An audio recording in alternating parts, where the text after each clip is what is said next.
Hola, buenas tardes, buenos días, buenas noches, allá donde sea que estén escuchando este podcast. Em, Hoy estamos ya a mitad de mayo en el sur del mundo, es invierno, ya empezaron los días fríos, la epidemia respiratoria ya está. Y el tema que quería traer hoy, para reflexionar en conjunto, fue un tema que para mí siempre me pareció de los más interesantes de lo que es la relación médico-paciente, que es qué cosas o cuáles son eh, los determinantes que hacen que la relación médico-paciente mejore. Y los médicos en realidad tendríamos que tener, o tenemos un máster, o deberíamos tener un máster, de entablar una relación de confianza con los pacientes que nos tocan atender. En mi caso, por ejemplo, no es solo el paciente directo, el niño, sino que es el niño y su entorno más directo, que es el niño y su familia. Ni que hablar que en adultos pasan cosas similares con las familias de las personas adultas, pero bueno, los adultos estamos más acostumbrados y tenemos otras fortalezas como para estar más solos. Entonces, muchas veces la relación médico-paciente entre el médico y su paciente es más directo, más mano a mano. Pero en particular en pediatría, una de las cosas más importantes es entablar una buena relación y una relación de confianza en el que esa familia que llevan a su niño enfermo, que lo llevan o que no tienen otro remedio, o porque el niño tiene una enfermedad crítica, en mi caso yo me dedico mucho a los cuidados intensivos, en donde se dan situaciones muy embromadas. De hecho, en el ámbito hospitalario, digo, nadie quiere terminar hospitalizado, y siempre es una mala noticia el tema de, mala noticia y un mal evento, digamos, el tema de la hospitalización. Y un poquito quería hacer foco ahí. Pero esto que traje hoy a colación viene a partir de años de charlas eh, y lecturas. En realidad, quería hablar hoy de cuál es el invento más grande y más formidable que tuvo la medicina. Y si hay un invento, y voy a traer las palabras de, o la lectura de los libros de Mañé Garzón, profesor de pediatría, y también de mi mentor, el Pato Díaz Roselo, que ambos siempre mm, inculcaron lo que era la importancia del desarrollo de destrezas comunicacionales. ¿Y cuál es el invento? Bueno, Mañé Garzón siempre citaba a Mucio Fournier, uno de los padres de la endocrinología en Uruguay, que decía que el elemento que había hecho avanzar más a la medicina era la silla. O sea, ese aparato que hace que nosotros podamos sentarnos con el paciente. Esa frase sencilla en torno a un montón de cuestiones. Pato Díaz, por ejemplo, siempre decía, me traía a colación muchos estudios del lado de la psicología del comportamiento que mostraban eh, el efecto que puede tener el que el médico esté sentado conversando y entablando una relación con el paciente que le toca en suerte atender, con los padres, en mi caso. Y hoy voy a traer un par de artículos que reafianzan esto que decía Julio César Mucio Fournier del invento que es la silla y por qué la silla es tan importante para el médico. Traigo esto también porque justo estas semanas estuvimos en el hospital tomando pruebas y yo lo que más buscaba era darles a los estudiantes que tomaban su prueba de semiología, o sea, había que evaluarles las destrezas que tenían en llevar a cabo una entrevista clínica, un, un encuentro clínico en lo que se basa lo que es la conversación inicial, tratando de capturar los motivos de consulta, la enfermedad actual, todo lo que es lo que decimos en medicina, el interrogatorio y también las destrezas en el examen físico. Pero yo a todos los estudiantes siempre les pido, a los estudiantes de pregrado, que están haciendo sus primeras armas en semiología, pero también a los estudiantes de posgrado, que siempre, siempre lo más importante es contar con una silla. En el ámbito hospitalero muchas veces es difícil, pero bueno, hay que encontrar un lugar donde sentarse para entablar estas conversaciones. Sea el ingreso de un paciente, el momento del primer contacto con el ámbito de la internación, donde uno va a recabar prácticamente desde cero, por qué se internó, cuáles son los signos y síntomas que los afectaban a los niños, pero también para la visita cotidiana, o sea, ese momento en el que los médicos visitamos a los pacientes que están hospitalizados. Y muchos dirán, qué exagerado este, trayendo cosas que, un ambiente donde está todo el mundo, hablamos, estamos todos hablando de lo que es la inteligencia artificial, donde estamos en el mundo, en el siglo de los algoritmos, donde están todas esas cosas que nos maravillan, de alguna manera, maravillan a toda la sociedad, pero también a los médicos, de la capacidad que tienen estas máquinas en quizás transportar la medicina hacia otra dimensión. Yo creo que la silla nunca debe ser abandonada. Eh, y como también estamos en la época de la medicina basada en evidencia, está bueno traer también estudios y cosas interesantes que justifican este accionar de ir y tomar una silla y sentarse con los pacientes. Y de hecho, uno de los trabajos que traje, que uno bastante viejo, lo cual no voy a frenarme mucho en el hecho del trabajo en sí, ni las debilidades que pueda tener, como todos trabajos, todos tienen debilidades, pero sí centrarme en bueno, ir a ver qué se ha estudiado en medicina al respecto de el efecto de la silla y la relación médico-paciente. Miren este, por ejemplo, de colegas del año 2005. Esto, los colegas que han desarrollado el área de los cuidados paliativos lo tienen bastante estudiado, que yo creo que los cuidados paliativos son parte de la medicina siempre, pero bueno, ustedes saben del desarrollo de la medicina moderna también generó que determinados colegas se hayan dedicado específicamente a los pacientes que requieren atenciones especiales y cuidados especiales. Bueno, pero este es un ensayo clínico que estudió el impacto de un médico. Estos son consultas de pacientes oncológicos adultos, pero bueno, la percepción que tienen aquellos pacientes que reciben la visita del médico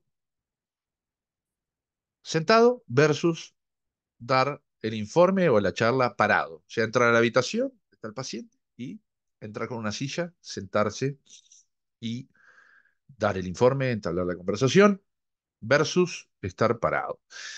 Es un ensayo clínico controlado que se hizo, pero lo interesante, lo subrayé por acá, estos fueron, fue un estudio que en realidad lo que hicieron fueron videos, mostraban y después las percepciones del paciente fueron estudiadas y de los médicos y pacientes que veían filmada la postura de un médico y de otro.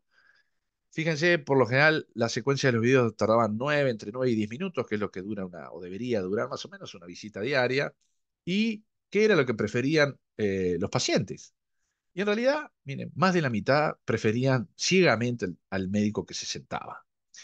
Algunos preferían cuando estaba parado y otros le daba lo mismo. Pero la mayoría eh, percibía que el médico que estaba sentado tenía más compasión. Y miren lo interesante, ¿qué es esto que subrayo acá? Siente, incluso estando en la misma cantidad de tiempo contado, en minutos, igual la percepción del paciente es que el médico estuvo más tiempo, como que se tomó más tiempo. O sea, igual duración numérica del tiempo, pero la percepción del paciente que recibió la visita de un médico que se sentaba era la impresión de que el médico había estado más tiempo hablando. Fíjense qué importante que puede ser esto para la relación médico-paciente. Eh, este es uno de los estudios. El año pasado, después ese mismo grupo, veo a Eduardo Bruera, no lo conozco, pero es uno de los colegas, fíjense que estudió, fue el autor senior de este, pero otro ensayo clínico controlado de también, ya cuando vas a dar malas noticias, ¿no? Sí, la noticia de una enfermedad oncológica embromada, alguna enfermedad metastásica. Bueno, era mala noticia de pacientes oncológicos y un poco la misma línea, ¿no? Que referían los pacientes cuando se mostraban, bueno, todos preferían por largo, o todos no, por larga diferencia, con diferencia estadística, los médicos que se sentaban eran preferidos por sus pacientes. Y también se les consideró por parte de esos pacientes como con más compasión, entendimiento, digamos. Habían generado una mayor empatía. Obviamente no son los únicos atributos, ¿no? Si uno es una bestia, andando mal y pronto, dando informes, y por más de que se siente, no va a hacer la diferencia. Pero la ciencia, el estar sentado que además tiene todo un montón de, a ver, hay muchos sesgos cognitivos de parte de esa persona que está enferma, de por qué es que percibe, supongo, por qué es que percibe que el médico que está sentado da mejores informes o tiene más tiempo. Y bueno, seguramente está a la misma altura que el paciente. No hay una relación de superioridad, como de, ¿no? De esa medicina paternalista, capaz que es un poco dejar un poco de lado eso. Eh, pero es estar a la altura, estar de igual a igual en un momento hablando. Obviamente nunca hay un de igual a igual porque de un lado está un enfermo y del otro lado no está enfermo, el médico no está enfermo ni sufriendo los síntomas que tiene él. Pero la silla tiene su efecto.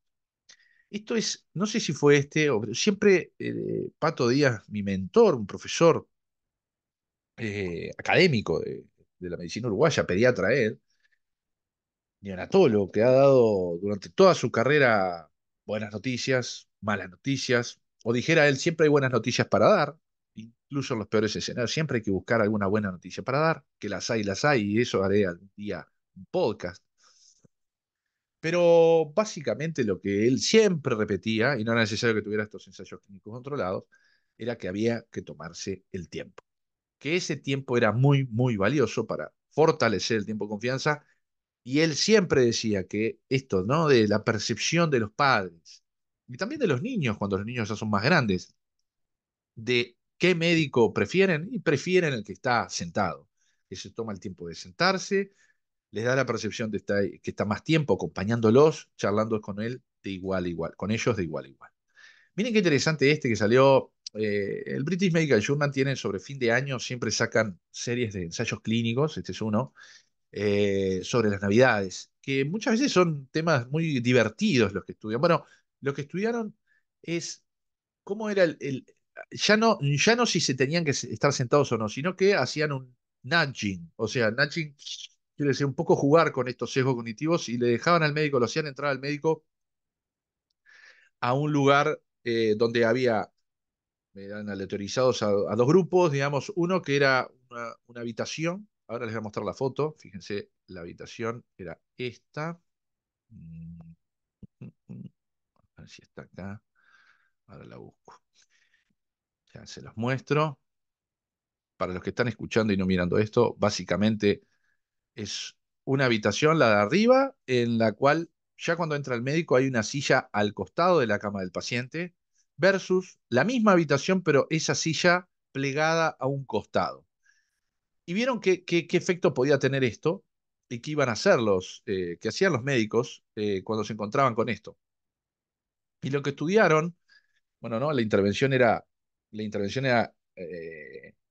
grupo control, digamos, había una silla disponible y veían qué hacían los médicos, algunos seguían parados, otros iban a buscar la silla y le ponían al lado, versus este nudging que le hacían que a los médicos ya le dejaban una silla preparada para ir y sentarse al lado. Y evaluaron cuáles eran un montón de cosas de parte de los pacientes que recibían un grupo y otro. O sea, el grupo en el cual ya había una silla y el médico iba y se sentaba directamente versus el médico versus los que estaban en aquella habitación donde no había una silla disponible pero estaba medio escondida, medio a un costado a ver qué hacían los médicos.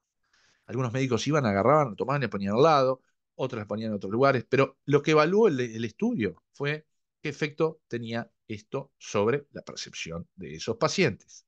Y miren lo que concluyen, y muestran estadísticamente grandes diferencias entre los dos grupos, y que localizar la silla, primero, obviamente, tener una silla, y localizarla al lado de la cama de los pacientes, es una medida de baja tecnología, una intervención de baja tecnología, que no tiene costo más que el de la silla, que es sencilla y que aumenta la posibilidad de que el médico se siente. O sea, el nudging lo hacía el sistema, los investigadores, para que el médico vaya y se siente, no esté parado. Y todo esto resultó en que en muchos más altos scores de satisfacción y de comunicación de parte de los pacientes. O sea, ¿qué cosa sería yo con los estudiantes de medicina? Trato de emular esto, hacer un nudging, o sea, irles y poner una silla a los estudiantes para que tomen el tiempo, incluso si estando evaluados, a generar una relación de confianza con las familias. Eh, un poco en esta línea de pensamiento, en esta línea de por qué yo traigo esto en como dije hoy, en un ámbito, en una medicina ultra especializada, en una medicina. es que siempre hay tiempo para ir a buscar la silla. Eh, Hay otros estudios, creo que lo he comentado en alguna conversación grabada como este podcast, que en general los médicos en los últimos años, más marcado por cómo está viviendo nuestra sociedad, este apuro constante, este estrés, que muchas veces ni siquiera percibimos como estrés, pero este rayo en el que vivimos, mostraban estudios que en general, ¿cuánto tarda un médico que recién conoce a sus pacientes en interrumpirlo? O sea, entre que hace la primera pregunta, da paso a la respuesta y lo interrumpe, no más de 20 segundos. O sea, en general, si alguien le pregunta, va, hola, buenos días, doctor González, encantado.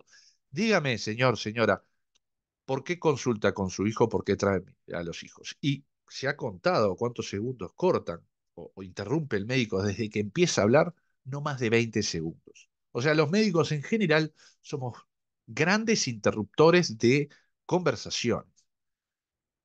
Yo utilizo la silla para incluso romper el hielo.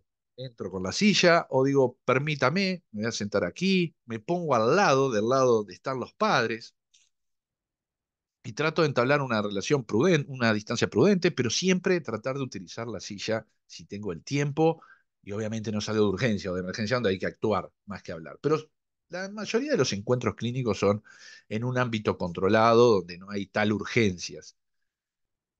Y creo que la silla tiene que recuperarse, como decía Musso Fournier, como lo recordaba Mañé Garzón, como me lo enseñó el Pato, como trato de la silla como un bien mayor dentro de los hospitales. Y la silla como un bien mayor para refortalecer o fortalecer la relación médico-paciente tan dañada. Eh, a los que son médicos, hagan la prueba y vean cómo esta pequeña, este pequeño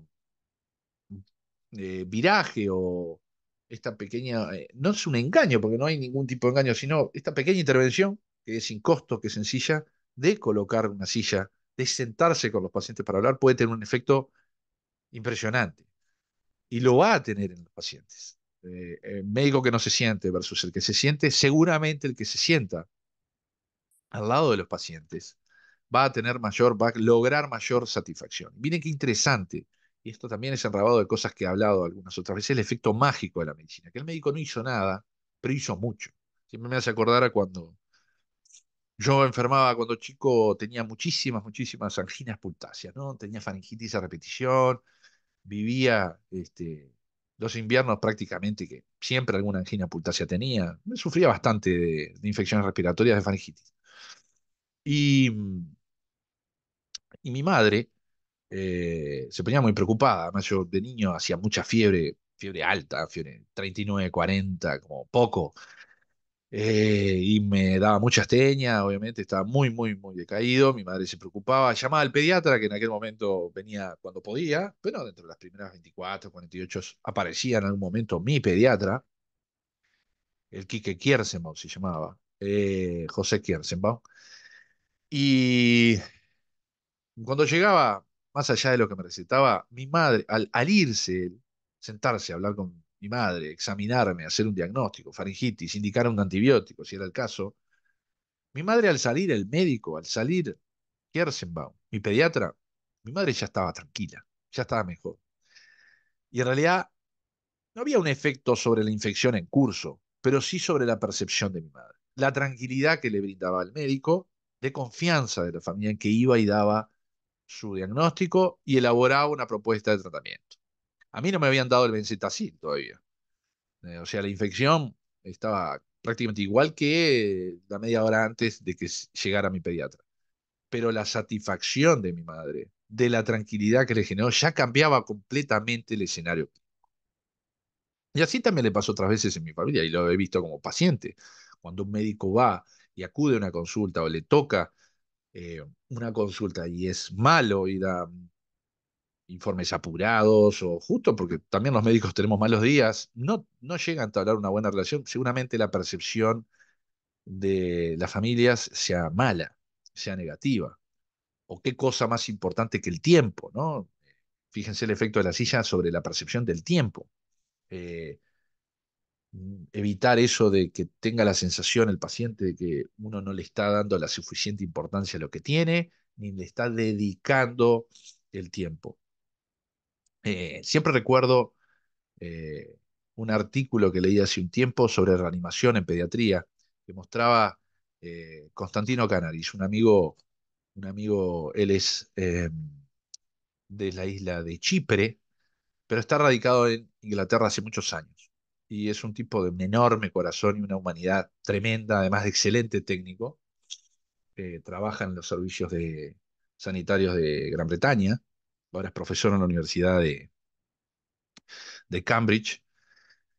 Y él siempre decía, no importa si a tu paciente lo reanimaste con dopamina, a los padres no les interesa si usaste dopamina, si usaste adrenalina, si usaste adrenalina, pero siempre, siempre recordaran cómo los hiciste sentir.